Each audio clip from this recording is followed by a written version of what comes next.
பூமியிலே போராட மனுஷனுக்கு குறிக்கப்பட்டதான காலம் உண்டல்லவோ. யோபு 7:1. பூமியிலே போராட மனுஷனுக்கு குறிக்கப்பட்ட காலம் உண்டு. எவன் ஒருவன் மனிதனாக இந்த பூமியில இருக்கிறானோ அவ்வளவு பேருக்கும் போராட்டம் இந்த பூமியில இருக்கிறது. ஸ்திரீகளிடத்தில் பிறந்தவன் வாழ்நாள் குறுகினவனும் சஞ்சலம் நிறைந்தவனுமாக இருக்கிறான். எல்லா தரப்பட்டதான ஜனங்களும் இந்த பூமியிலே போராடுவதற்காகத்தான் பிறந்திருக்கிறார்கள். போராட்டம் இல்லாத வாழ்க்கை எந்த ஒரு மனிதர்களுக்குமே இல்லை. அநேகருடைய போராட்டம் தோல்வியிலே முடிவடைந்து விடுகிறது. ஆனால் தேவனுடைய பிள்ளைகளுடைய போராட்டம் என்பது தோல்வியிலே முடிகிறதல்ல. தேவனுடைய பிள்ளைகள் இந்த போராட்டத்திலே ஜெயம் கொள்கிறவர்களாக இருக்கிறார்கள். கர்த்தருடைய வார்த்தை சொல்கிறது, நாம் நம்மில் அன்பு கூறுகிறவராலே இவை எல்லாவற்றிலேயும் ஜெயம் கொள்கிறவர், முற்றும் ஜெயம் கொள்கிறவர்களாக இருக்கிறோமே. 1 தீமோத்தேயுடைய புத்தகத்தில் 6வது அதிகாரம் 12வது வசனத்தை வாசியுங்கள்.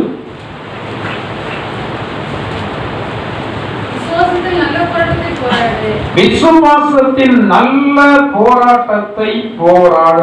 நல்ல போராட்டம். இந்த பூமியில எல்லா மனிதர்களும் போராடி கொண்டிருக்கிறார்கள். ஆனால் தேவனுடைய பிள்ளைகள் நல்ல காரியத்திற்காக போராடுகிறவர்களாக இருக்கிறார்கள். உலக வாழ்க்கை போராட்டம் நிறைந்ததான ஒரு வாழ்க்கை. இந்த போராட்டத்திலே ஜெயம் கொள்வதற்கு ஆண்டவராகிய இயேசு கிறிஸ்துவின் ஒத்தாசை நமக்கு மிக மிக அதிகம் தேவையாக இருக்கிறது. ஆண்டவர் யாரோடு கூட இருக்கிறாரோ அவர்கள் நிச்சயமாக ஜெயம் கொள்ள முடியும். அவர்கள் தோல்வி அடைய மாட்டார்கள். ஆனால் வேதத்திலே அதிகமாக நாம் பார்க்கும்போது ஆண்டவருக்காக வாழ்வதான தேவனுடைய பிள்ளைகள் அதிகமான போராட்டங்களை சந்தித்தார்கள்.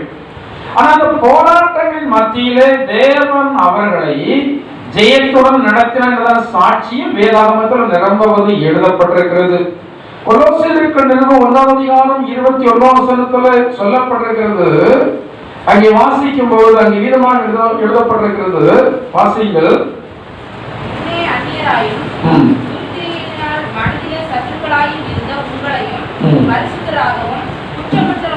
கொலோசியர் 1:29.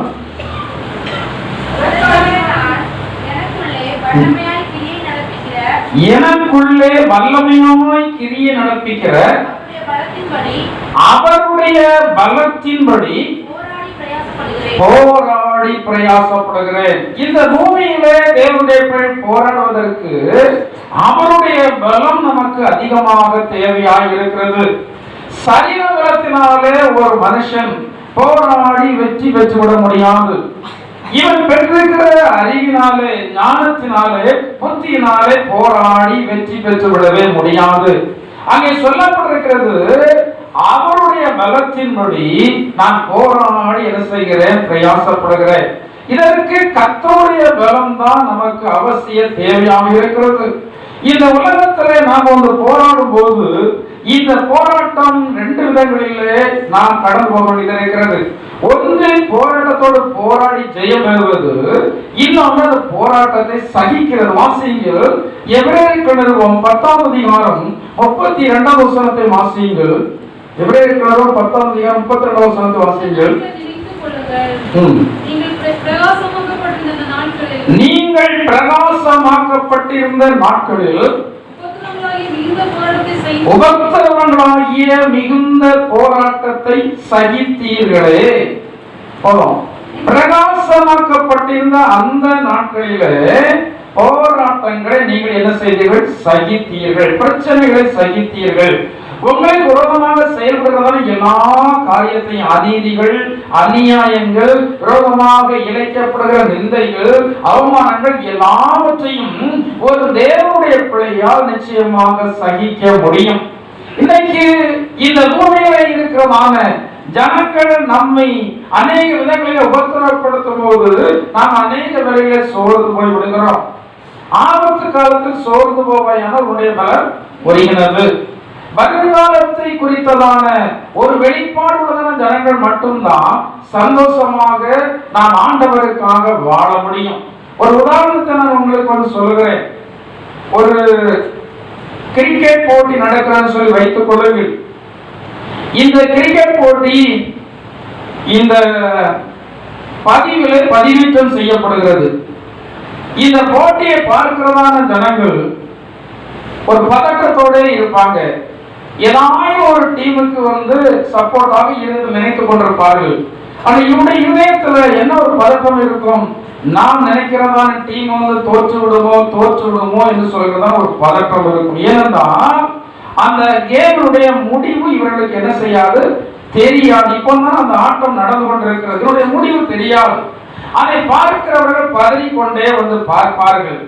அந்த முடிவு தெரிந்ததற்கு பிறகுதான் அவர்களுக்குள்ள என்ன வருகிறது, மகிழ்ச்சி வருகிறது, சந்தோஷம் வருகிறது. ஆனால் அதே வேளையில இந்த பதிவை பார்க்கிறதான ஒரு மனுஷன் நேரடி போட்டி அவன் பார்க்கவில்லை, இந்த பதிவை அவன் பார்க்கிறான். இந்த பதிவை பார்க்கிறதான மனுஷன் ஏற்கனவே இந்த டீம் வெற்றி பெற்றது என்பதை அவன் அறிந்திருக்கிறபடினால இந்த நேரத்தில் அவனுக்கு ஒரு பதட்டம் வந்து வருகிறது இல்லை.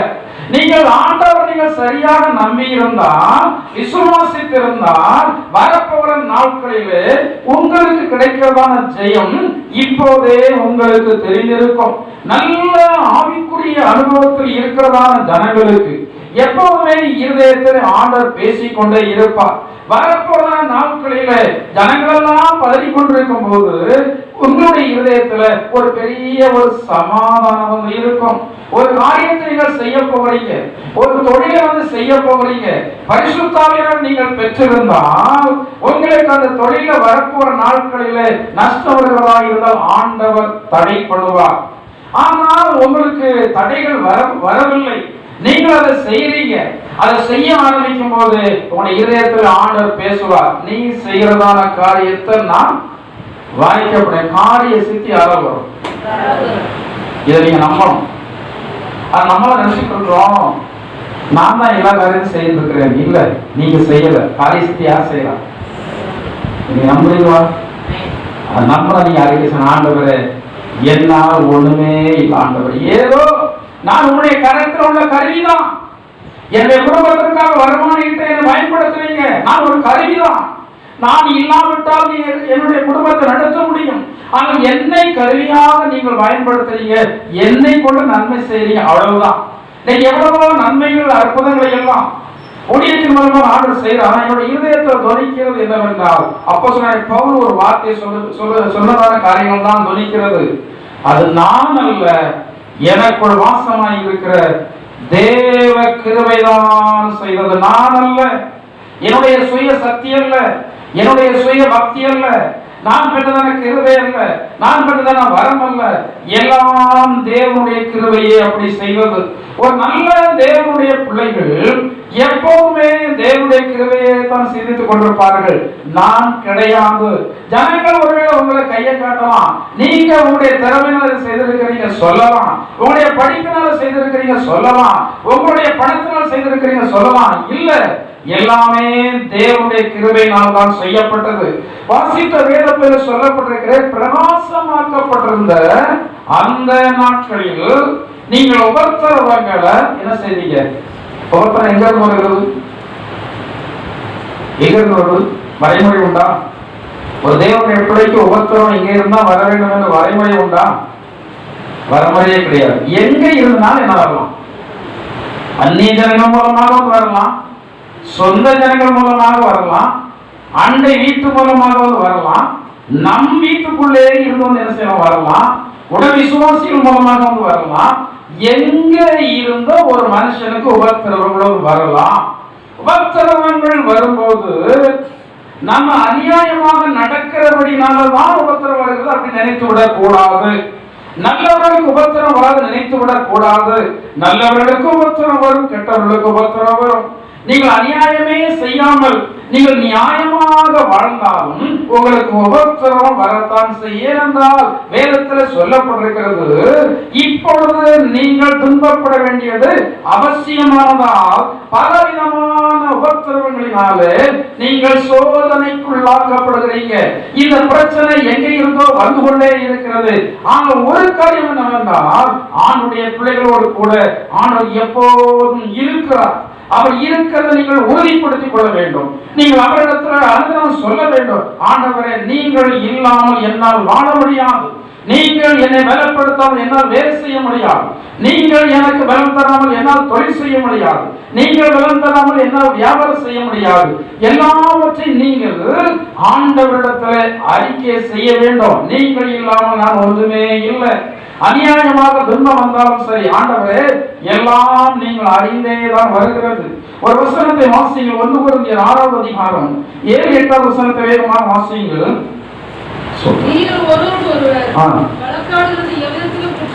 நீங்கள் ஒருவருக்கொருவர் வழக்காடுகிறது எவ்விதத்தில் குற்றமாக இருக்கிறது.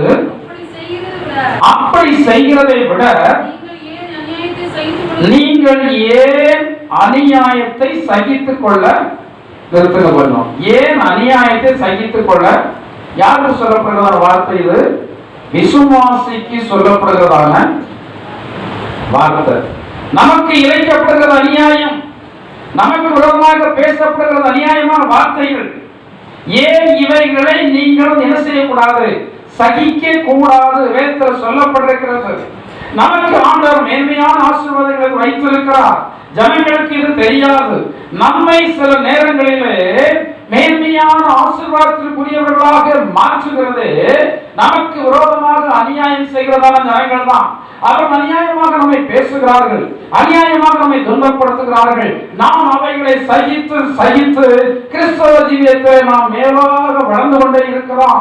இன்னைக்கு அநேக ஜனங்கள் நாளுக்கு நாள் வளர்வதற்கு பதிலாக இவர் வளர்ச்சியில பின்தங்கினவர்களாகவே இருக்கிறார்கள். ஆண்டவருடைய பிள்ளைகள் எப்போதுமே எல்லா காரியங்களையும் ஆண்டவருடைய சன்னிதானத்துல என்ன செய்ய ஒப்புக் கொடுக்கணும். நீங்கள் சும்மா இருப்பீங்க. பைபிள் சொல்லப்பட்டிருக்கிறது, நீங்கள் பதில் செய்யாமல் கோபாக்கினைக்கு என்ன கொடுங்க? தேவன் செயல்படணுமா நீங்க செயல்பட விரும்புகிறீங்களா? தேவன் செயல்பட்ட பைபிள் சொல்லப்பட்ட காணாத காரம். ஆண்டவர் ஒரு அடி அடிச்சா யார் அடிச்சாங்க தெரியாது. அது நீங்க அடிச்சா அடிச்சது தெரியும், இந்த அடிச்சாங்க தெரியும், நீங்க பேசுனீங்கன்னு தெரியும். ஆண்டவர் பேசுனா நம்ம மேல குற்றம் வராது, ஆண்டவர் அடிச்சா நம்ம மேல குற்றம் வராது. ஆனா நாம செயல்பட்டா நம்ம மேல கட்டா என்ன சொல்றாரு? குற்றம் சொல்றாரு. நாம பதில் செய்யாமல் தேவனுடைய கோபாக்கினைக்கு நாம் இடமளிக்க வேண்டும். நாம் நம்முடைய காரியங்களை ஆண்டவரிடத்தில் ஒப்புக் கொடுப்பதிலே நாம் தவறி விடுகிறோம். நாம் அநேக வேளைகளிலே நாம செயல்படுகிறோம். தொடர்ந்து வாசியுங்கள். அதுக்கு அடுத்த வசனம், நீங்களே அநியாயம் செய்கிறீர்கள், நஷ்டப்படுத்துகிறீர்கள், சகோதரருக்கு அப்படியே செய்கிறீர்களே. என்ன படுத்துறீங்க? நீங்களே அநியாயம் செய்றீங்க, நீங்களே நஷ்டப்படுத்துறீங்க, சகோதரருக்குள்ளேயே நீங்கள் அப்படி செய்றீங்களே. யார் அப்படி சொல்லப்பட்டிருக்கிறது? ஒரு தேவனுடைய ஒரு விசுவாசி அநியாயம் செய்யலாமா? அநியாயமாய் பேசலாமா? தெய்வ பயம் இருக்கிறதா உங்களுக்கு? தெய்வ பயம் இருந்தால் உங்களிடத்துல சண்டையிட முடியாதவர்களுக்கு விரோதமாக கூட உங்களால் பேச முடியாது. இன்னைக்கு தராதரம் பார்த்து அனைவரும் மோதுகிறாங்க. தங்களோட குறைந்தவர்களாக இருந்தால் தைரியமா மோதுவாங்க, ஆள்களும் இல்லாதவங்க தைரியமாக வந்து மோதுவாங்க, திக்கற்றவர்களாக இருந்தால் தைரியமாக வந்து மோதுவாங்க. வேதத்துல சொல்லப்பட்டிருக்கிறது, திக்கற்றவர்களுக்கு விரோதமாக போனா ஆண்டவர் நேரடியாக வருவார். ஆண்டவர் நேரடியாக வருவார். ஏழைகளுக்கு விரோதமாக போனா ஆண்டவர் வந்து நேரடியாக வந்து வருவார்.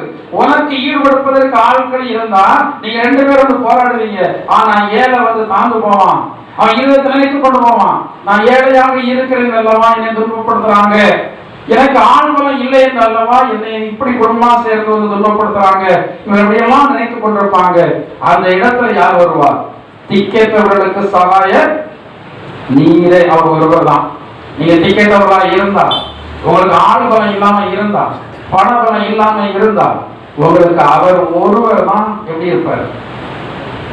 நீங்க அவர்கிட்ட ஒப்பு கொடுத்தா, நான் அவரிடத்துல ஒப்பு கொடுத்தது அவர் அந்நாள் வரைக்கும் காத்துக்கொள்ள. நம்ம தேவனிடத்துல ஒப்பு கொடுக்க முடியவில்லை. நாம் தேவனிடத்துல ஒப்பு கொடுக்க முடியாதனாலதான் அநியாயம் செய்தவர்களுக்கு நாம் அநியாயம் செய்தால் தவறு என்று சொல்லி நினைக்கிறோம். வேதத்துல சொல்லப்பட்டிருக்கிறது, ஒரு தேவனுடைய பிள்ளை அநியாயம் செய்கிறவர்களுக்கு அநியாயம் செய்தால் அது தவறுதான். ஏனென்றால் வேதத்தில் சொல்லப்பட்டிருக்கிறது அல்லவா, ரட்சிக்கப்படுகிறவர்களுக்குள்ளேயும் கெட்டு பொருளுக்கு உள்ளேயும் நாம் கிறிஸ்துவுக்கு நற்கந்தமாகத்தான் இருக்க வேண்டும். நாம் தேவனுடைய பிள்ளைகளாகவே இருக்க வேண்டும். எல்லா இடத்திலையும் எல்லா நிலையிலையும் நாம் தேவனுடைய பிள்ளைகள் என்பதான சாட்சியை விட்டுவிடவே கூடாது. இன்றைக்கு சாத்தானுடைய மிகப்பெரிய தந்திரம் என்னவென்றால், கிறிஸ்தவ ஜனங்களுடைய சாட்சியை கெடுத்தே ஆக வேண்டும்.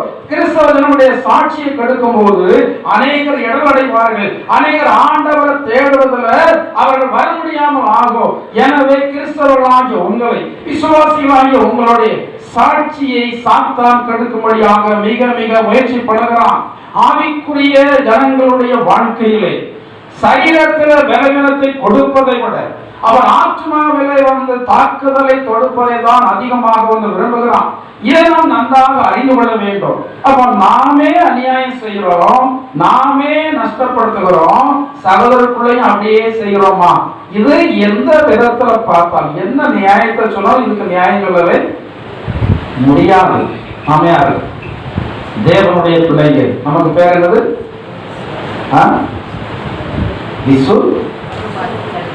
விசுவாசியா பெறக்கூடாது. என்ன வாசி? விசுவாசி. விசுவாசிக்கு ஒரு கௌரவம் உண்டு, விசுவாசிக்கு ஒரு சுபாவம் உண்டு, விசுவாசிக்கு ஒரு கணம் உண்டு, விசுவாசிக்கு ஆசீர்வாதம், விசுவாசிக்கு பாதுகாப்பு. ஆண்டவர் இஸ்ரவேல் ஜனங்களுக்கும் எகிப்தியர்களுக்கும் என்ன காட்டினாராம்? காட்டினாரே காட்டலையா? இன்னைக்கு அவர் காட்ட வல்லமையுள்ள தேவனாகத்தான் இருக்கிறார். அவர் நேற்றும் இன்றும் என்றும் மாறவராக இருக்கிறார். உங்களுடைய குடும்பத்துல ஆண்டவரை தேடாதவர்களை விட உங்களை வேறுபடுத்தி, ஆசீர்வாதங்களை வேறுபடுத்தி, உங்களை கனத்துல வேறுபடுத்தி அவர் காட்ட அவர் வல்லமையுள்ள தேவனாக இருக்கிறார். ஏன் அநேக நேரங்களில் தேவனுடைய பிள்ளைகளாகிய நம்முடைய வாழ்க்கையில ஆண்டவர் தனித்துவமாக நம்மை நடத்த முடியவில்லை என்றால், நாம் ஜனங்களோடு கலந்து ஜனங்களாக வாழ்ந்து கொண்டிருக்கிறோம். நமக்கு தனித்துவமான ஜீவியம் அல்ல, தனித்துவமான சுபாவம் அல்ல, தனித்துவமான பேச்சு இல்லை, தனித்துவமான நடவடிக்கை இல்லை. எல்லாரையும் போல நாம் வாழ்ந்து கொண்டு இருக்கிறபடினாலதான் எல்லாரையும் போல நீங்கள் நடத்தப்பட்டு கொண்டு வருகிறீங்க.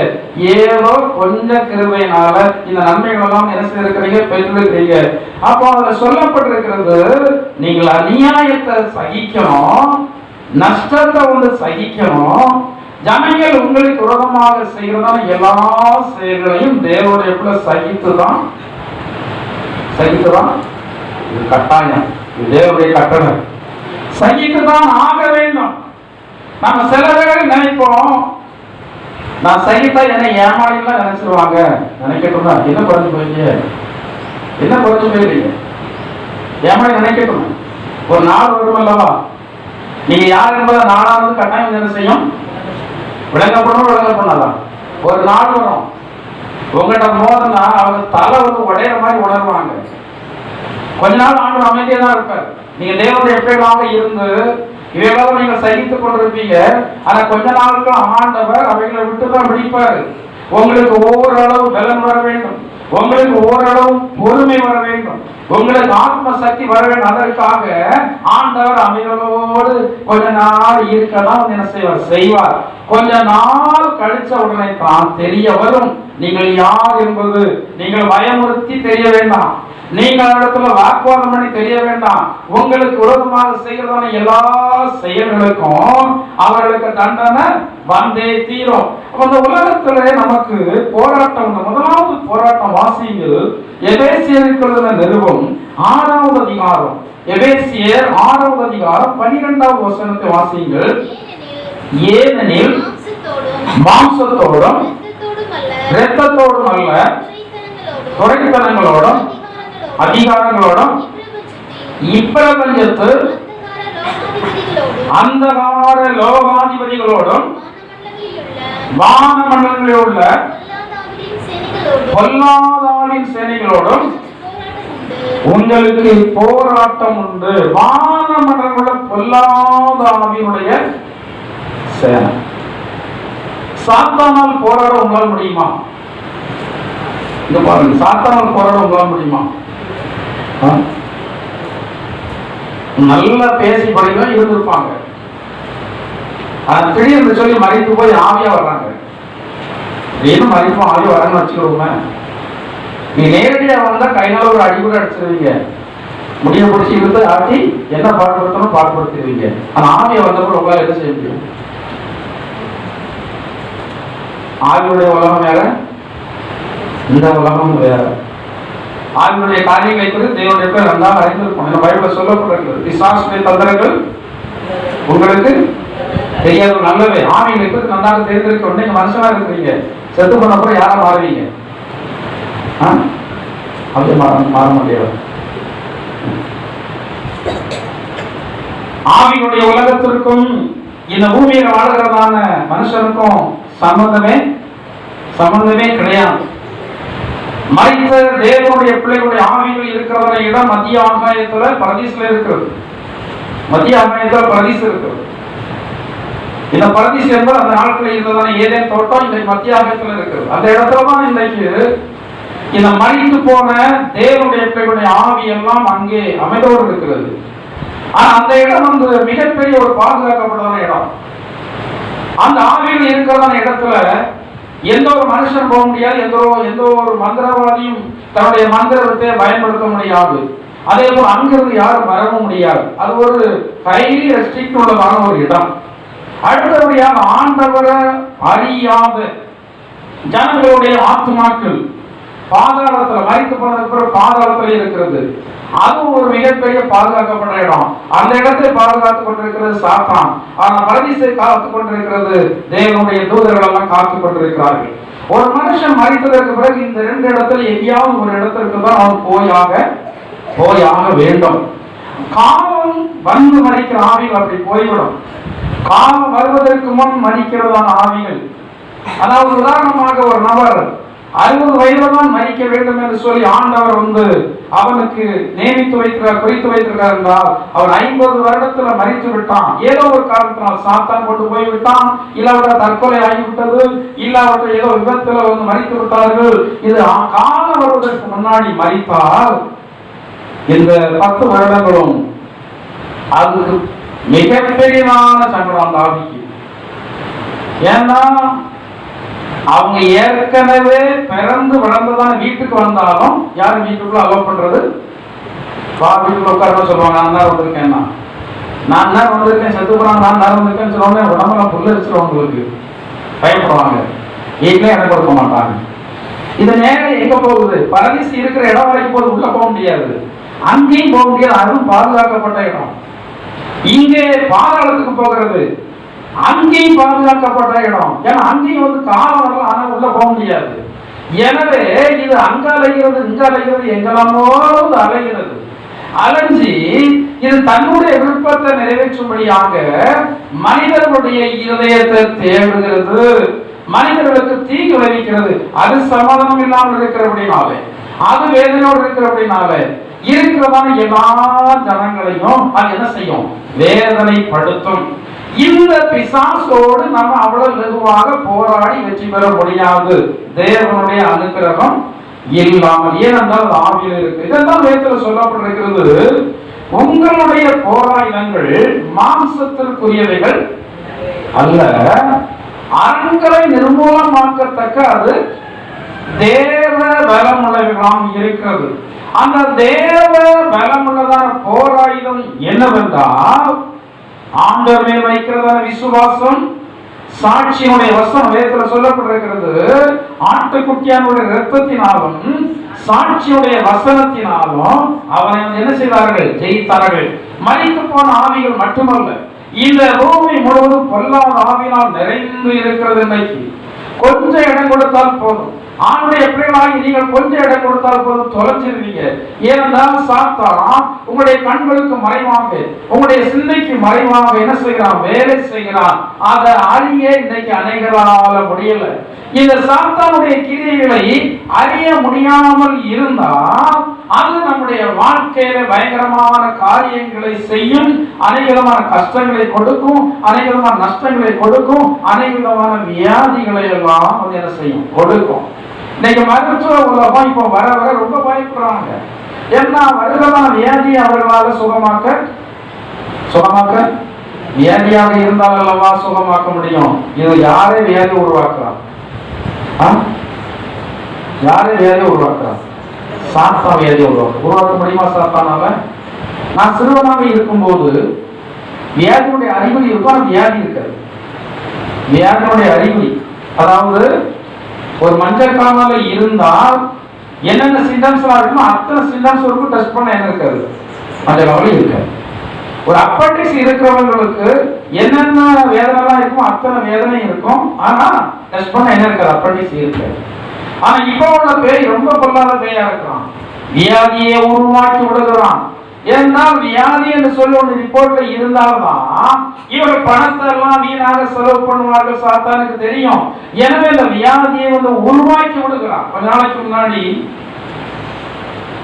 ஒரு நபர் ஒரு 2 மாசம் இருக்கும் பல்வெளி தோணணும் அப்படின்னு சொல்லி சொன்னாங்க. நான் எனக்கு அப்படியே பல்வெளி டாக்டர் இடத்துல போனோம், எனக்கு மனசுல போகணும், பல்வெளிக்கு டாக்டர் இடத்துல போனோம், நீங்க பல்வெளிக்கு நம்மகிட்ட ஜோம்னு சொல்றாங்களே அப்படின்னு நான் நினைச்சேன். ஆனா அவங்க சொல்றாங்க இல்ல பாஸ் நீங்க ஜோம்னா சரியாயிடும். பழையபடி எனக்கு தோணுது பல்வெளிக்கு டாக்டர் இடத்துல போனோம். அது பழையபடி சொல்றாரு பாஸ் நீங்க ஜோம்னா என்ன ஆயிடும், என்ன அப்படி சொல்றீங்கன்னு கேட்டீங்க. இல்ல பாஸ் எனக்கு சத்துரு போராட்டம் மாதிரி தெரியுது அப்படின்னு சொன்னாங்க. நான் இந்த சாத்தான கடிந்து கொண்டு ஜோம் பண்ணேன். அன்னையில இருந்து இன்னைய வரைக்கும் அவருக்கு பல்வெளி இல்லை. பல மாதங்கள் ஆயிடுச்சு. அன்னையில இருந்து இன்னைய வரைக்கும் அந்த நபருக்கு என்ன இல்லை, பல்வெளி இல்லை. அதாவது நிறைய வியாதிகளை இன்னைக்கு சாத்தான் மறைவாக கொடுக்கிறான். அறியாதவர்கள் மருத்துவமனைகளில பணத்தை கொண்டு கொட்டணும் என்ன செய்யறாங்க, கொட்டுறாங்க. இந்த சாத்தான் பண்ணி வைத்திருக்கிற காரியங்களுக்கு பணத்தை கொட்டி என்ன கிடையாது, பிரயோஜனம் கிடையாது. இந்த சாத்தானால் வியாதிக்கு உள்ளாக்கப்பட்டிருக்கிற அநேக ஜனங்கள் சில டாக்டர்களுக்கு தலைவலியா இருந்திருக்காங்க. ஏன்னா டாக்டர் கண்டுபிடிக்க முடியாம அவருக்கு, அவர் ஒண்ணுக்கு இன்னொரு ட்ரீட்மெண்ட் கொடுத்துருவாரு. ஒன்னு ஆபரேஷன் பண்றதுக்கு இன்னொரு கண்ணு ஆபரேஷன் பண்ணிடுவார். கொஞ்ச நாளைக்கு முன்னாடி சொன்னாங்க இடது கண்ணு ஆபரேஷன் பண்ணாம ஆக்சுவலா என்ன கண்ணு ஆபரேஷன் பண்ணிட்டாங்க, இருந்த கண்ணை எடுத்தாச்சு. பண்ண வேண்டிய கண்ணு எந்த கண்ணு இதுக்கு நம்ம டாக்டர் தான் குறை சொல்லுவோம், டாக்டர் தப்பு பண்ணிட்டாருன்னு சொல்லுவோம். இல்ல, அந்த தவறுக்கு காரணம் சாத்தான் உருவாக்குகிறான். இவர்களை பின்தொடர்கிறதான சாத்தான் உருவாக்குகிறான். இடது கண்ணுல பலவீனம் சொல்லி போயிருக்கிறாங்க. கடைசியில வலது கண்ணு ஆபரேஷன் பண்ணப்பட்டு இப்ப வலது கண்ணும் சரியா தெரியல, இடது கண்ணும் ஒன்றும் சரியா தெரியல. ஆனா ஆண்டுடைய கிருபையினாலே தேவனுடைய பிள்ளைகளாகிய நமக்கு ஆண்டவர் வந்து சாத்தானுடைய கிரியைகளை அடையாளம் கண்டுகொள்கிறதான சக்திய அந்த கொஞ்ச நாளைக்கு நேரத்தில் ஒருத்தர் பேசிட்டு போக சொன்னாங்க. என் பிள்ளை வந்து ஏங்கி ஏங்கி ஏங்கி வந்து அழுவான், ஏங்கி ஏங்கி வந்து அழுவான். அது குறிப்பா சொல்றாங்க தகப்பன் வீட்டுக்குள்ள போன அழுவான். என்ன செய்யணும், தகப்பன் வீட்டோட வெளியே சொல்ல முடியும். தகப்பன் வீட்டுக்குள்ள போன அழுவான். அவ்வளவு நேரம் அழுக இருக்காது. தகப்பன் வேலைக்கெல்லாம் போயிட்டு வீட்டுக்கு வந்த நேரத்துல வந்து ஓயாத அழுக அப்படியே மாட்டோம். என்ன அமர்த்தினாலும் ஏங்கி ஏங்கி ஏங்கி ஏங்கி. அப்போ அவங்க வந்து ஒரு சில ஆணுடைய பிள்ளைடத்துல கேட்கும்போது இப்படி என் பையன் அழகான்னு சொன்னவங்க அவங்க சொல்லியிருக்காங்க, இல்லை இது என்ன போராட்டமா இருக்கும், சத்துரு போராட்டமா இருக்கும். அதனால நீங்க நல்ல ஜோமனப்படியாக என்ன செய்ய ஜோம் பண்ணுங்க. அதே மாதிரி அவங்க ஒரு நபரிடத்துல போய் ஒரு நேரம் தான் ஜோம்னாங்களாம். அதுல இருந்து ஒரு காலம் அந்த பையனுக்கு வந்து அளவே இல்லை, தேவையில்லாம அளவே இல்லை. இன்னைக்கு வளர்ந்துட்டான், இன்னைக்கு காலேஜ் படிச்சு என்ன செய்யட்டான், முடிச்சுட்டான். சாத்தானுடைய தந்திரங்கள் தெரியாமட்டால் சில பிள்ளைகள் வீணா போயிடுவாங்க. சில பிள்ளைகள் தொந்தரவு கொடுங்கிறது என்று சொல்லி பெற்றோர்கள் அடிச்சு வந்து என்ன செய்யறாங்க, அடிச்சு கொள்றாங்க. உங்க குடும்பத்துல வேலை செய்யறாங்க கொல்லாம ஆவி உங்க பிள்ளைகளை அடிக்கும்படியாக பிள்ளைகளை வச்சு என்ன செய்ய தோடுங்க. சரி, பிசாசோடு நீங்கள் என்ன செய்யணும், போராடணும். பிசாசோடு போராடுவதற்கு ஆட்டுக்குட்டியானுடைய ரத்தம், அதான் நீங்கள் எப்போதும் சுத்திகரிக்கப்பட்டு கொண்டே இருக்க வேண்டும். இந்த பூமியில நாம் இருக்கிற வரைக்கும் அநேக குறைகள் உண்டு, குற்றங்கள் உண்டு. அறிந்து செய்கிறோம், அறியாமல் செய்கிறோம், துணிகரத்தில் செய்கிறோம், சில வேலைகளை பலவீனமா செய்து விடுகிறோம். ஆனா எந்த ஒரு பாவமா இருந்தாலும் சரி, எந்த பாவத்துக்கு மீட்பு இல்லை. சரி, பரிசுத்தாய் விரோதமான பாவம் என்ன? ஆவி வந்து நம்முடைய கண்களுக்கு புலப்படாம இருக்கு. பரிசுத்தாய் வந்து நம்முடைய கண்களுக்கு புலப்படாது. இந்த பரிசுத்தாய் விரோதமா நீங்க எப்படி பாவம் செய்ய முடியும், எப்படி பாவம் செய்ய முடியும் தெரியாதா? பரிசுத்தாவி பெற்றவர்களுக்கு விரோதமாக நீங்கள் வந்து அவர்கள் அசுத்தாவியை பெற்றிருக்கான்னு சொல்லி சொன்னா அது பரிசுத்தாவிக்கு விரோதமான ஒரு பாவம்.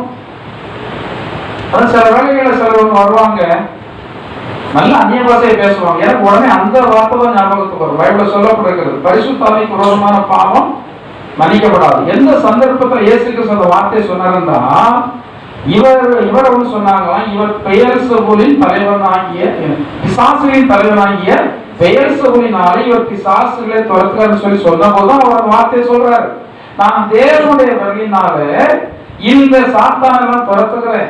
அவர் சொல்லிட்டு சொல்றாரு, பரிசுத்தாவிக்கு விரோதமாக நீங்கள் செய்த அந்த பாவம் இம்மையிலும் மன்னிக்கப்படாது, மறுமையிலும் மன்னிக்கப்படாது. எனவே சிலர் அந்நிய பாஷை பேசுவாங்க, நான் தலைவகை ஜோமா அந்நிய பாஷையை பேசுவாங்க. எனக்கு அந்த வசனம் ஞாபகத்துல வந்த உடனே எனக்கு டக்குன்னு சொல்லி பொல்லாதாரியை நீ வெளியான்னு சொல்வதற்கு எனக்கு மனம் வரல. ஏன்னா கர்த்தருடைய ஆவியாக இருந்தால் நம்ம வந்து பொல்லாதாரின்னு சொல்லிவிடக் கூடாது. ஏன்னா அது வந்து இம்மையிலும் மன்னிக்கப்படாது, மறுமையிலும் மன்னிக்கப்படாது என்று சொல்லி நான் நினைத்து உடனே சொல்லுறதில்லை. ஆனா கொஞ்ச நேரம் கழித்ததற்கு பிறகு ஆவியானவரே வந்து உணர்த்துவார், இது யாருடைய ஆவி?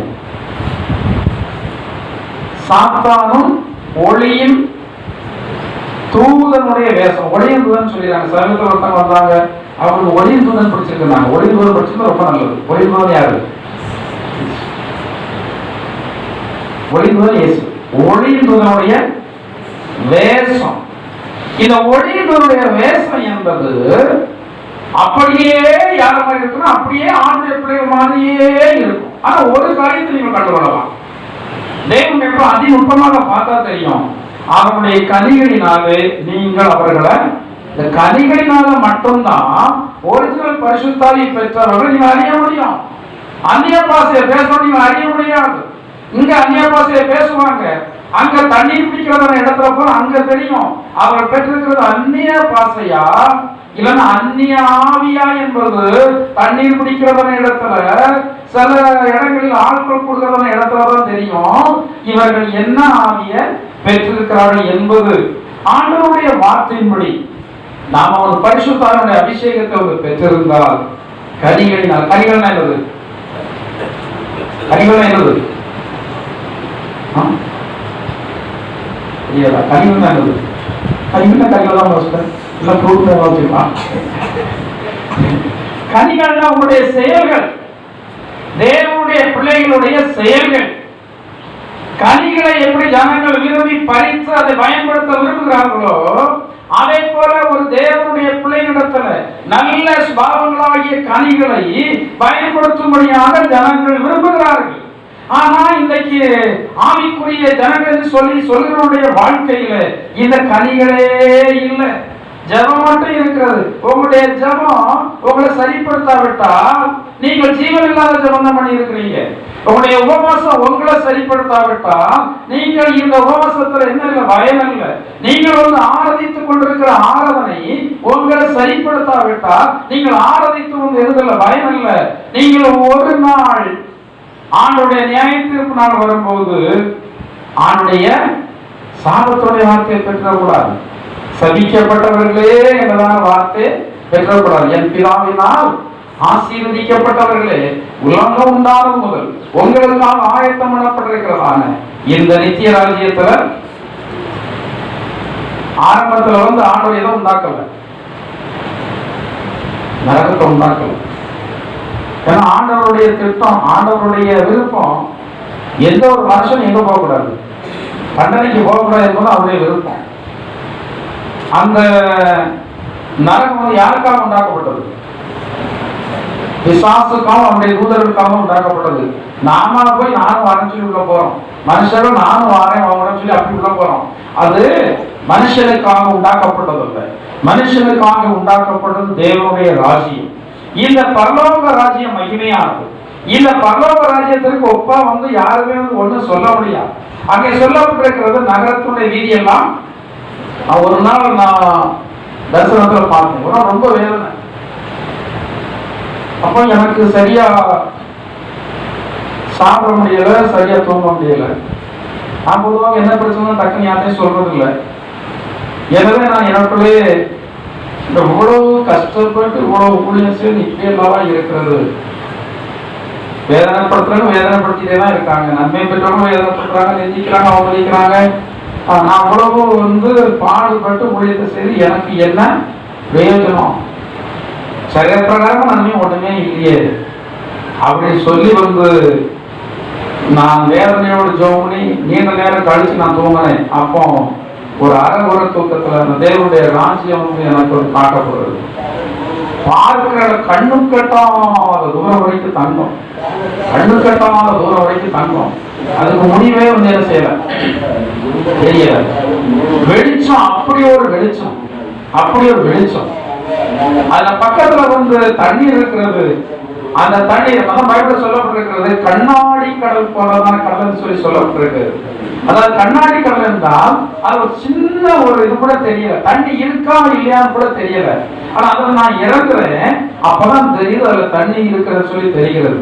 அங்க இருக்கிறவங்க ஜனங்கள் எல்லாம் மகிழ்ச்சியா இருக்கிறாங்க. ஆனா எல்லாரும் ஒரே இடத்துல இல்ல. அது போக போக பெரிதாக இருந்தால் அங்கங்க வெவ்வேறு விதமான வீடுகளாக இருக்கிறது. அதுல ஆண்டவர் சொல்றாரு, இந்த ராஜ்யத்தை நீ பெறணும் அப்படின்னா சில கஷ்டங்களை பட்டுதான். இந்த உலகத்துல மட்டும் நன்மை பெற்றிருந்தா அதை குறித்து சொல்லப்பட்டிருக்கிறது இம்மைக்காக நன்மை. ஆண்டவர் நமக்கு இம்மை நன்மையும் தருகிறார், மறுமை நன்மையும் தருகிறார். மறுமை நன்மை தேவனுடைய பிள்ளைக்கு பிரதானமானது. இந்த உலகத்தை நன்மை தராமல் இல்லை, தருவார். ஆனா அதற்காக நம்ம இதையே சார்ந்து வாழணும்னு சொல்லி யார் விரும்பல, ஆண்டு விரும்பல. நாம இதே சார்ந்து வாழக்கூடாது. சாப்பிட தந்திருக்கிறாரா, உடுத்துவதற்கு தந்திருக்கிறாரா, சரத்துல போய் சொல்றது இருக்குதான், அது போதுமா? பைபிள் சொல்லு, உண்ணவும் உடுத்தும் உங்களுக்கு இருந்தா, உங்களுக்கு உடம்பு இல்லைன்னா என்கிட்ட வாங்க, என் உடம்பு கூட உங்களுக்கு தர, பிரச்சனை இல்லை. ஏன்னா நான் சாப்பிடும்போது சபையில் வருகிறவங்க சாப்பாடு இல்லாம இருக்கக்கூடாது.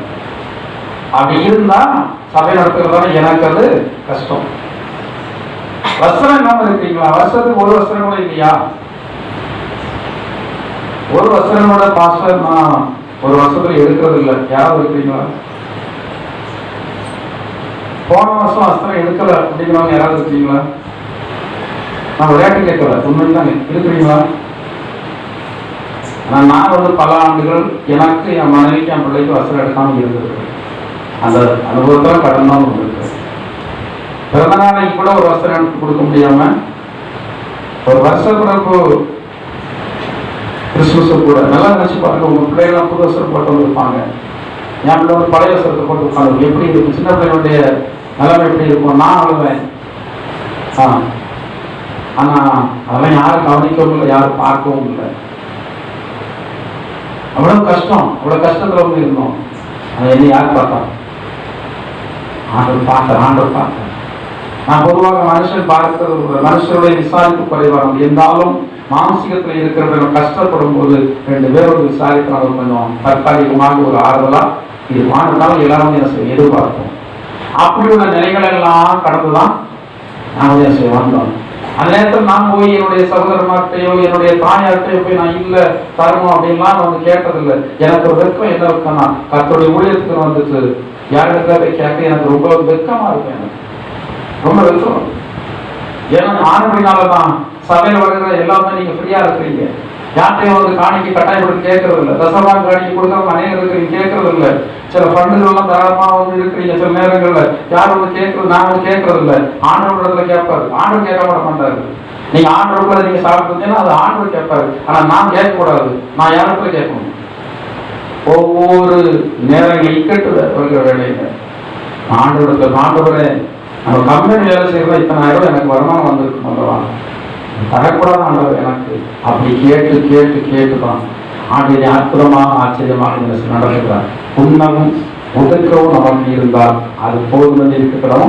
மற்ற காரியங்கள் யார் தருவார்? மற்ற காரியங்கள் ஆண்டு தருவார். நான் வேண்டிக் கொள்வதற்கு நினைப்பதற்கும் அதிகமாக நடத்துவார். நான் நினைச்சதெல்லாம் சின்ன சின்ன காரியமா நினைச்சேன். ஆனா ஆண்டு எனக்கு எல்லா காரியத்திலும் பெரிய பெரிய காரியமாக தான் தந்து கொண்டிருக்கிறார். நான் அநேகமான சாட்சிகள் சொல்ல முடியும். சாட்சிகள் சொல்லி நான் நேரத்தை இழுக்கும்படியாக விரும்பவில்லை. பிசாசோடு நமக்கு போராட்டம் உண்டு. அந்த போராட்டத்தை நம்ம மேற்கொள்ள கர்த்தருடைய பலம் நமக்கு வேண்டும். அந்த கர்த்தருடைய பலம் நமக்கு வேண்டும் என்றால் நாம் தேவனுடைய பாதத்துல முழங்கால் படியிட்டு என்ன செய்யணும்? முழங்கால் காயம் பிடிச்சிருக்கா? ஒரு ஊழியக்காரர் விசுவாசிகளிடத்துல அப்பப்ப டெஸ்ட் பண்ணாரு.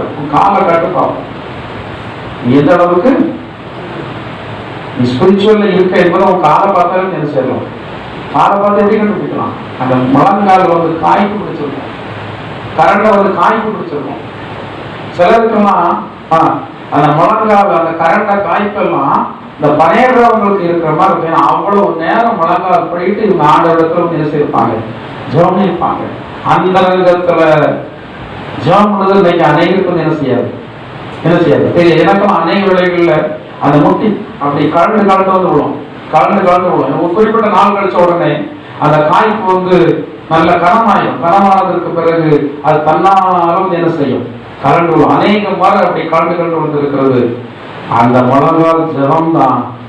என்ன சூழ்நிலைகள் உங்களுக்கு தெரியாது. சில சூழ்நிலைகள் சபை நடத்துகிறதா, சபையை கட்டி காக்கிறதுக்குள்ளாக அவ்வளவு பாடு, சபையை கட்டி காக்கிறது அவ்வளவு பாடு. உங்களுக்காக சில காரியங்களை ஆண்டவரிடத்துல ஜெபம், உங்களுக்கு சில காரியங்களை வாங்கி தருவதற்குள்ளாக அவ்வளவு பாடு. எல்லாம் ஆண்டு மேல வைக்கிறத நம்பிக்கை, அவருடைய கிருபை.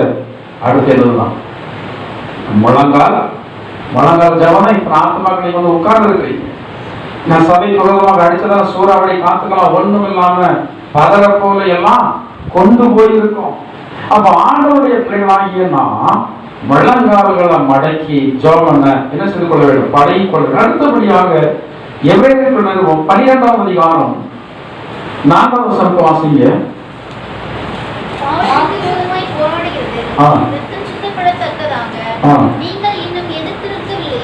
நீங்கள் இன்னும் எதிர்த்து நிற்கவில்லையே. ரோமர் 7:23 வாசிக்கிறீங்க.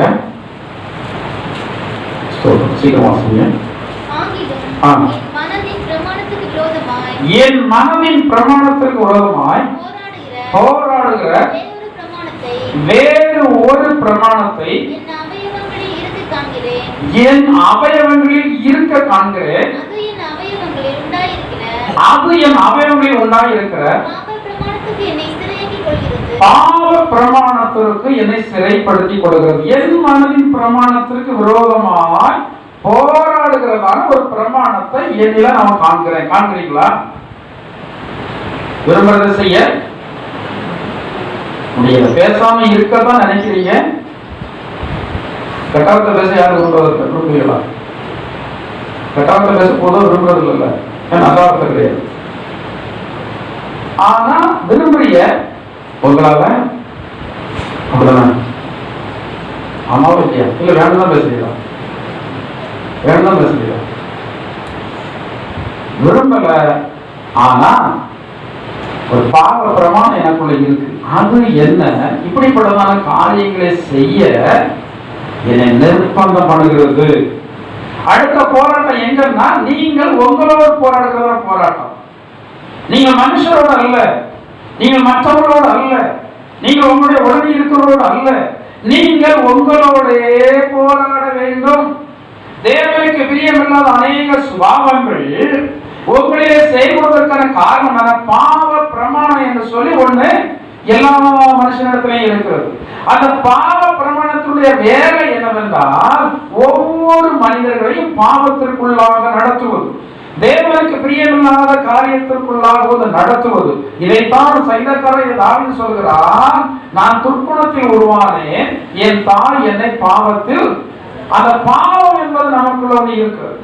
இந்த பாவம் எப்போ நேரிடுகிறது என்றால் கொஞ்சம் ஆண்டவரை தேடுவது குறையும் போது, கொஞ்சம் ஜெபம் குறையும் போது, கொஞ்சம் தேவபக்தி குறையும் போது, கொஞ்சம் தேவனுக்கு பயப்படாத பயம் குறையும் போது, இது குறையும் போது இந்த பாவ பிரமாணம் நம்மை மேற்கொள்ளும். இந்த பாவ பிரமாணம் மேற்கொள்ளும் என்றால் நீங்கள் ஆண்டவருக்காக வாழ முடியாது. அந்த பாவ பிரமாணத்தோடு நீங்கள் என்ன செய்யணும்? நீங்கள் போராடணும். உங்க பாவ பிரமாணத்தோடு வேற யாரும் போராட வர மாட்டாங்க. இந்த பாவ பிரமாணத்தோடு போராடுவதற்கு ஆண்டவர் ஒத்தாசை செய்வார். ஆனா பைபிள் சொல்லப்பட்டிருக்கு, நம்முடைய வேலைகளிலே ஆவியானவர் தாமே நமக்கு உதவி செய்ய ஒரு வல்லவராக இருக்கிறார். என்ன பலவீனம்?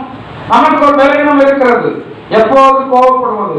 நமக்கு ஒரு பலவீனம் இருக்கிறது, பொறாமைப்படுவது. நமக்கு ஒரு பலவீனம் இருக்கிறது, களவு செய்வது. சிலருக்கு களவு செய்வது கூட வரும். யாரோ சொன்னாங்க, எல்லாம் இருக்கு அவங்களுக்கு. ஆனா இவங்களுக்கு ஒரு சுபாவம், களவு பண்ணுகிற ஒரு சுபாவம். அது களவாண்டி இவங்க சாதிக்கிறதெல்லாம் ஒண்ணும் இல்லை, வசதியானவங்க எல்லாம் இருக்கு.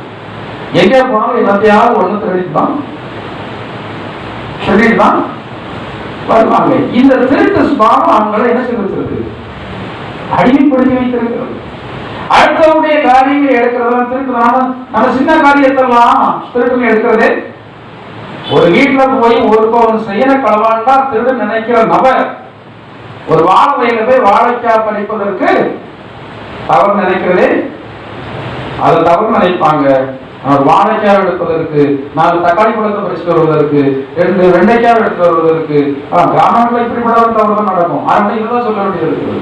இதெல்லாம் எடுப்பதற்கு நமக்கு என்ன இல்லை? தெய்வ பயம் இல்லை. ஆண்டுக்கு பதில் சொல்ல நமக்கு ஒரு எண்ணமே இல்லை.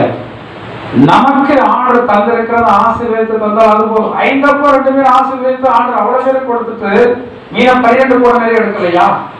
பணம் அதிகமாக இருந்தால்தான் தேவர் வழிநடத்துவார் என்பது அல்ல. குறைவான பணம் போதும்.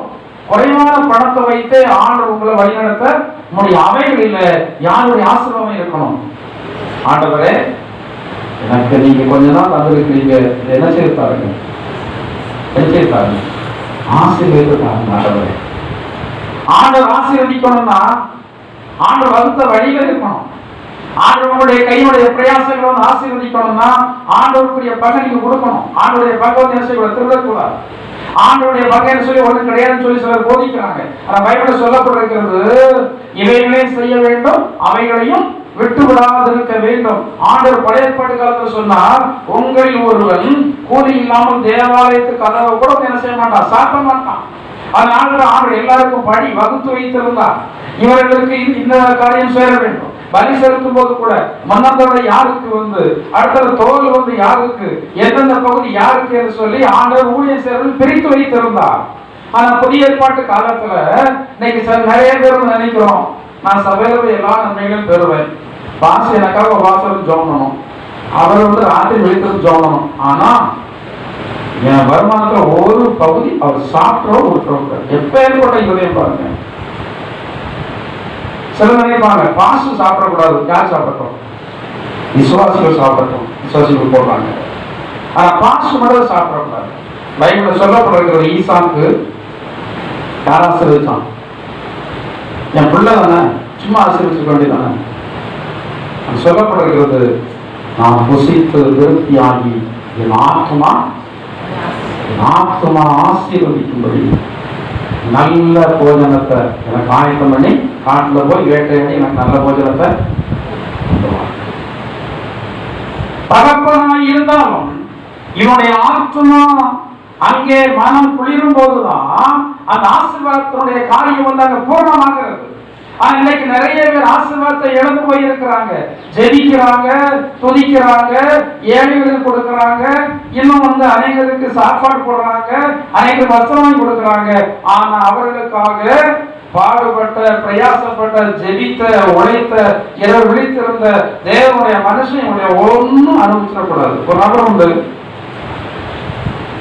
வருகிற நேரம் எங்க வீட்டு கூடவும் இருக்கவே மாட்டார். அவரு வெளியிடத்துல இருக்கிறார். வருகிறதான வேலையெல்லாம் கட்டாயம் எங்க வீட்டுக்கு வரணும்னு சொல்லிடுவாரு. ஒண்ணு லஞ்ச் தருவாரு, இல்லைன்னா டின்னர் தருவார். சொல்லுவாரு, உங்களுக்கெல்லாம் போஜனம் தருவது எங்களுக்கு ஒரு பெரிய பாக்கியம், நாங்க என்ன செய்யறோம். அது ஒரு ஆசீர்வாதம், அது ஆசீர்வாதம். தேவனுடைய பிள்ளைகள் மனம் உணர்ந்து சாப்பிட்டுட்டு போறதே அது பெரிய ஆசீர்வாதம். நான் சிறுவனாக நார்வேல படித்துக் கொண்டிருந்தேன். அடிக்கடி எப்படி ஒரு வாரத்துக்கு ஒரு நாளாவது இருக்கும். அடிக்கடி சர்ச்சில் உள்ள பாஸ்டர்ட்ட ஃபேமிலி சொல்லிட்டு போவாங்க. அது பேர் என்ன தெரியுமா சொல்லுவாங்க? என்னதான் இன்னைக்கு உங்களுக்கெல்லாம் விருந்து எங்க வீட்டுல ஜனப்படம் சொல்ல மாட்டாங்க. இன்னைக்கு உங்க சபையில் வர்ற ஊழியக்காரங்களுக்கு ஊழியர் அம்மாமாரு ஐயமாரு எல்லாருக்குமே அங்க இருந்தது. அது ஒரு கொள்கையாவே ஏற்படுத்தி வச்சிருக்காங்க. சில பொருத்தனை கூட பண்ணுவாங்க. குடும்பத்துல பிள்ளைகள் சரியா சாப்பிடல கொள்ளல, குடும்பத்துல சில நல்ல காரியங்கள் நடக்கணும் அப்படின்னா அவங்க சொல்லுவாங்க, நாங்க இந்த ஊழியம் செய்யறவங்களுக்கு எங்க வீட்டுல மாசுக்கு சாப்பாடு இல்லாத அப்படின்னா இப்போ ஆண்டு உண்மையில நல்ல சாப்பாடு தந்திருக்கிறாரு, பிரச்சனையே கிடையாது. மாசம் வந்து ஆண்டவர் ஆசீர்வாதம் வச்சிருக்காரு. இல்ல, உங்களுடைய ஆசீர்வாதத்துக்கான வழிகளை தான் அவங்க சொல்லிட்டு இருக்கேன். அப்போ இப்படி வந்து அவங்க ஒரு பொருத்தனை பண்ணுவாங்க. ரெண்டு காரியம் பொருத்தனை பண்ணுவாங்க. நான் சிறுவனா இருக்கும்போது ஒண்ணு இப்படிப்பட்ட பொருத்தனை பண்ணுவாங்க, அடுத்தவங்க இன்னொரு பொருத்தனை பண்ணுவாங்க. என்னன்னா, என் செலவுல எங்க குடும்பத்தின் செலவுல 3 நாள் கன்வென்ஷன் கூட்டத்தை நாங்க பொருட்படுத்துறோம். ஆண்டவர் அறியாத ஜனங்கள் சில பொருத்தனை பண்ணுறாங்க அல்லவா, நாங்க விழா எடுக்கிறோம், அது எடுக்கிறோம்னு.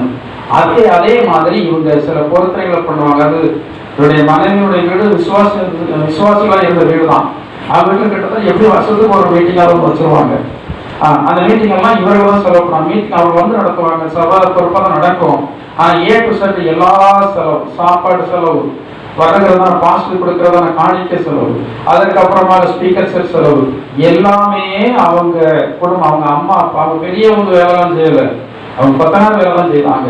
ஆனா அவருடைய கையில வருகிறதெல்லாம் ஒவ்வொரு வருஷம் மீத வருகிறதெல்லாம் இப்படியே செய்து செய்து செய்து செய்துதான் அவர்கள் தங்களுடைய வாழ்நாட்கள் ஆண்டவருக்காக வாழ்ந்து முடிச்சாங்க. ஆனா இன்றைக்கு அந்த ஆசீர்வாதம் பிள்ளைகளுடைய வாழ்க்கையில் என்ன செய்வது இருக்கிறது. சரி, கர்த்தருடைய ஆசீர்வாதங்கள் நமக்கு வர வேண்டுமானால் கர்த்தருடைய பங்கு உங்க வீட்டுல இருக்கிற வரைக்கும் ஒரு ஆசீர்வாதம் வராது. ஆனா ஆண்டவருடைய பிள்ளைகள் என்ன செய்வது ஆசீர்வதி பரப்போம். நீங்க வந்து உங்களோடு என்ன செய்யுங்க, உங்களுடைய சுபாவங்களோடு நீங்க அன்னைக்கு மாதிரியே இன்னைக்கு இருக்கிறீங்கன்னா நீங்க தேவனுடைய பிள்ளைகள் அல்ல. உங்களை குறித்து ஆச்சரியப்படணும். மனைவிமானாய் உங்களை குறித்து கணவன் ஆச்சரியப்படணும். உங்களுடைய உறவு முறையான ஆச்சரியப்படணும். எப்படி இவங்களாம் இருக்கிறாங்க, எப்படி இவங்களாம் இருக்க முடிகிறது. முதல்ல அப்படிலாம் இருப்பாங்க, இப்ப இப்படி வந்து மாறிட்டாங்க, எப்படி மாறினாங்க. அதுதான் தேவசம். இந்த உலகத்துல இருக்கிறதான உங்களுடைய வியாதியை மாற்றுவதோட, பேரை மாற்றுவதோட, உங்களுடைய சுபாவத்தை மாற்றுகிறது தான் இந்த பூமியில் இருக்கிற சக்தியில பெரிய சக்தி. அவர் எல்லாரும் மாற்ற வல்லவர்கள். சமீபத்தில் ஒரு நாள் சொன்னாங்க, ஒரு மனைவி சொன்னாங்க, பாஸ்டர் என்னுடைய கணவன் செய்கிறதான காரியம் அவ்வளவு காரியம் சகிக்க முடியல. மாறுவாரா மாற மாட்டாரா? அந்த மாறுவார். வயசு கூட ஆயிடுச்சு பாஸ்டர். நான் என்னுடைய தாய்க்கார பண்ற கூட சொல்றது இல்லை. ஏன்னா அவங்க வேதனைப்பட்டு அவங்களுக்கு ஏதாவது நோய் வந்துடுவாங்க. என்ன செய்யறது, நான் எனக்குள்ளேயே வச்சு நான் ரொம்ப வேதனைப்பட்டு இப்ப இருக்கிறத விட சாகலான்னு சொல்லி நினைக்கிறத அளவுக்கு வந்துட்டேன். இதாலே நான் நோய் வாய்ப்பட்டு எப்ப நான் தனிமையில தான் வந்து இருந்து கொண்டிருக்கிறேன். பிள்ளைகள்லாம் என்னன்னு சொல்லி கேட்கறது. கடன் மாறுவார். இருதயத்தை மாற்றி அமைக்கும் சக்தி ஆண்டவர் இயேசு ஒருவருக்கே உண்டு. சொன்ன நமக்கு ஒரு பெரிய சந்தோஷம். நீ ஜோம் பண்ணுங்க, கட்டாயம் மாறுவார். நானும் ஜோம் பண்றேன் சொல்லி அவருடைய பேரை கேட்டு நான் அவர்களுக்காக ஜோம் கொண்டிருக்கிறேன். இது அநேகமான போராட்டங்கள் இருக்கிறது. முக்கியமாக சாத்தானோட போராட்டம். அடுத்தாறு போல நீங்கள் உங்களோடு போராடி வெற்றியின் ஜீவியம் செய்ய வேண்டும். இந்த ஆசீர்வாதங்களை பெற்றுக்கொள்ள கர்த்தர் உங்களுக்கு உதவி செய்வார். எல்லா வளங்கள் படிக்க தேவனை நோக்கி பார்ப்போம். எல்லாரும் தேவனை நோக்கி பார்ப்போம். கதாவே, இந்த பூமியிலே போராட்டம் உண்டு. அந்த போராட்டத்தில் ஜெயம் உண்டு. நீங்கள் எங்களுக்கு எப்போதும் தகவலாக இருக்கிறீங்க. இந்த ஜெயத்தை எங்களுக்கு ஆண்டவரே, இந்த ஜெயத்தை எங்களுக்கு ஆண்டவரே. நாங்கள் போராடுவதற்கான உங்களுடைய பலனை பாருங்க. கிறிஸ்துவனுடைய பலத்தின் வழி போராடி பிரயாசப்படுறேன் சொல்றது போல நான் போராடி பிரயாசப்படுறேன். ஆண்டவரே, எனக்கு கிருபைதாரும் ஆண்டவரே, என் குடும்பத்தில் கிருபைதாரும் ஆண்டவரே என்று சொல்லி நாம் எல்லாரும் தேவனுடைய சன்னிதானம் நம்மை தாழ்த்தி அர்ப்பணம் செய்வோம். ஹல்லேலூயா. கர்த்தாவே, நன்றியோடு ஸ்தோத்திரிக்கிறோம். பலவீன பாவினார் சுகவீன தேகினார் உலகத்தின் மாயையில் அணைந்தழியாமல் பலவீன பாவினார் சுகவீன தேகினார் உலகத்தின் மாயையில் அணைந்தழியாமல் ஒன்றன் வருகையில் உம்மை நான் சந்திக்க, ஒன்றன் வருகையில் உம்மை நான் சந்திக்க என்னை நடத்துவீர் என் இயேசுதேவனே, என்னை நடத்துவீர் என் இயேசுதேவனே. உன் சித்தம் இயேசு glory உத்தம ஜீவினார் உயர்த்த வேண்டும்.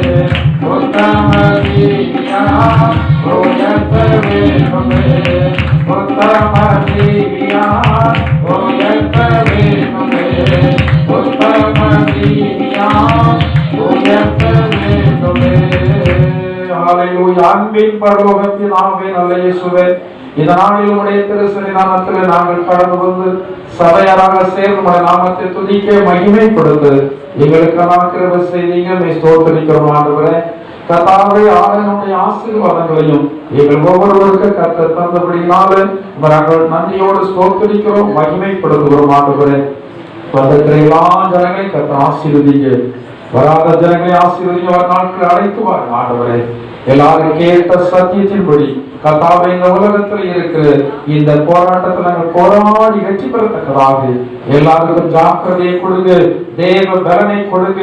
கர்த்தருடைய வல்லமையின் பிரசனத்தினாலே பிள்ளைகளை நிரப்ப வேண்டுமாறு ஜெபிக்கிறோம் ஆண்டவரே. சமீபத்தில் தூரத்தில் இருக்கிற எல்லாரையும் கர்த்தர் ஆசீர்வதிங்க ஆண்டவரே.